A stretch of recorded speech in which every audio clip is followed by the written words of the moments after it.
Antes de asumir, Joe Biden enfrenta una elección que puede marcar su gobierno.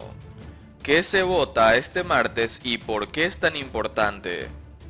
Georgia elige a los últimos 2 senadores que quedan por votar en el país y el presidente electo necesita que ganen los candidatos demócratas. Solo así podrá contar con una ajustada mayoría parlamentaria, que puede ser decisiva para el éxito de su gestión. John Hardy Isakson es una figura casi familiar para los 10,6 millones de habitantes de Georgia. Este veterano dirigente republicano que acaba de cumplir 76 años, fue durante más de 4 décadas una figura clave de la política local. Tuvo 7 mandatos como miembro de la Cámara de Representantes del Estado y 1 en la de senadores, y fue candidato a gobernador, aunque sin éxito. En 1999 se convirtió en representante de sus conciudadanos en Washington, como congresista nacional por el 6º distrito de Georgia, y en 2004 se le presentó la ocasión de asumir el máximo desafío de su carrera, ocupar una banca en el exclusivo Senado estadounidense. El ex gobernador demócrata Zell Miller, senador entre 2000 y 2004, podría haber sido un rival muy duro, pero le allanó el camino al decidir no presentarse a la reelección, dejando su lugar a la menos conocida Denise Majette. 15 años después, el hombre que reemplazó al último senador demócrata que tuvo Georgia le dio al partido que enfrentó toda su vida una oportunidad inesperada de sumar un escaño extra, que podría darle la mayoría en la Cámara Alta al futuro gobierno de Joe Biden.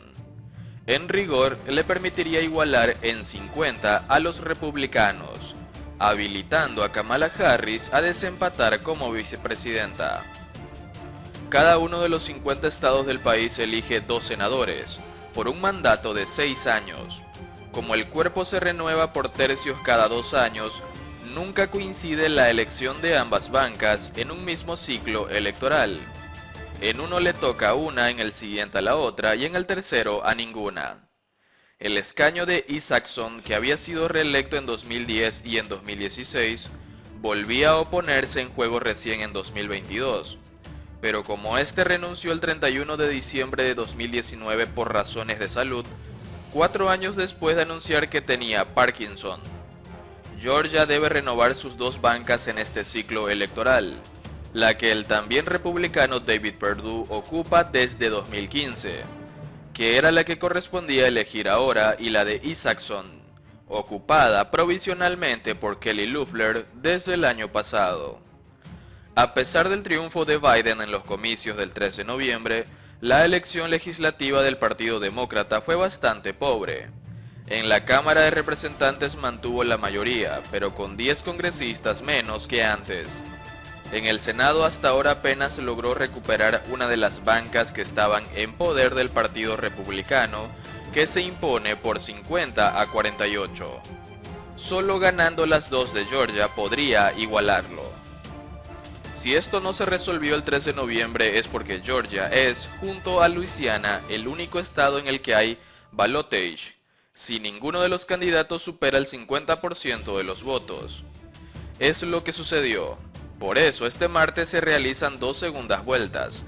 En la elección regular, Perdue compite contra el demócrata Jon Ossoff. En la elección especial, Loeffler se enfrenta a Raphael Warnock. El resultado de ambas disputas será decisivo para los primeros 2 años del gobierno de Biden. Es cierto que una mayoría tan ajustada como la que podría conseguir si su partido gana, las 2 estaría lejos de darle carta blanca para hacer todas las reformas que él y muchos de sus votantes pretenden, pero podría facilitarle mucho los primeros pasos de su administración, dado que tener el control del Senado es vital para los nombramientos en los principales puestos del Ejecutivo. Si, en cambio, uno o los 2 candidatos demócratas pierden, se enfrenta al riesgo de que su gobierno tenga los pocos meses de haber asumido el desgaste de uno que está terminando. En el fondo, la amenaza latente en una política estadounidense que está dividida como nunca en el último siglo es que el empate entre los polos antagónicos termine en un bloqueo que impida avanzar en cualquier dirección. Un bastión republicano bajo asedio. La historia política de Georgia no es muy diferente de la de otros estados sureños que pasaron de ser el corazón electoral del Partido Demócrata desde el siglo XIX, hasta bien avanzado el siglo XX, a convertirse en baluartes republicanos desde hace unos 30 años. Hay que remontarse hasta 1992 para encontrar una victoria azul en una elección presidencial en Georgia, como Biden ahora. Bill Clinton se impuso allí al republicano George Bush, el último presidente que no había conseguido la reelección. También hay que ir al siglo pasado a buscar un triunfo demócrata en una elección a gobernador. Roy Barnes le ganó a Guy Milner en 1998. Barnes sucedió en el cargo a Zell Miller, que en los comicios del 2000 fue el último en ganar una banca senador.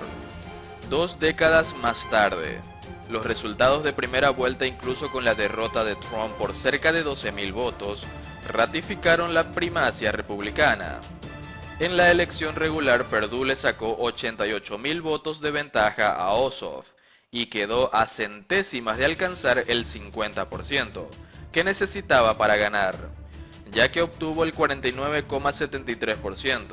En la elección especial en la que se habilitó el sistema de primaria abierta, Warnock fue el postulante más votado, con el 32,9%. Pero si se suma a todos los candidatos que participaron, los 6 republicanos superaron por 47.800 sufragios a los 8 demócratas. Los republicanos obtuvieron más votos que los demócratas en todos los niveles, excepto en la contienda presidencial. Hay investigaciones que documentan la relativa debilidad de Trump con el electorado de Georgia. Por otro lado, una evidencia de la superioridad republicana aparece en la disputa por la Comisión de Servicios Públicos, que puede ser usada como indicador de la fortaleza de cada partido. Esto sugiere que la elección es un desafío cuesta arriba para Ossoff y Warnock. También hay que tener en cuenta que los demócratas perdieron las últimas 7 segundas vueltas, incluso en los casos en que habían terminado arriba en la primera, porque tuvieron menos éxito en hacer que sus partidarios volvieran a las urnas en el segundo turno, explicó Charles Burlock, profesor de ciencia política de la Universidad de Georgia, consultado por Infobae. Perdue parece tener el favoritismo más claro, no solo por lo cerca que estuvo de la victoria en noviembre, sino porque es el dueño de la banca desde 2015, lo que siempre da una ventaja. Pero este empresario de 71 años es una figura controversial, que está sospechada junto a otros senadores de haberse beneficiado de información privilegiada para vender acciones a principios de 2020, justo antes del colapso de las cotizaciones por la pandemia.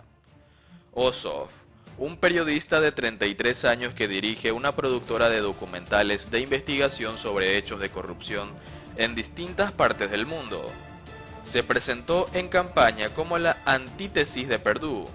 En uno de los debates televisivos previos a la primera vuelta, lo trató directamente de delincuente, a lo que su rival respondió acusándolo de ser comunista y de hacer negocios con China. Los espectadores no pudieron disfrutar de otro edificante intercambio antes de la segunda vuelta porque el republicano prefirió no participar. De todos modos, las encuestas son un poco más favorables para Ossoff, que en 2 meses de campaña desde el 13 de noviembre logró revertir una diferencia de 4 puntos en favor de Perdue y ahora está al frente por 48,5% a 47,6%, según el promedio de estudios de opinión que hace el sitio especializado 538.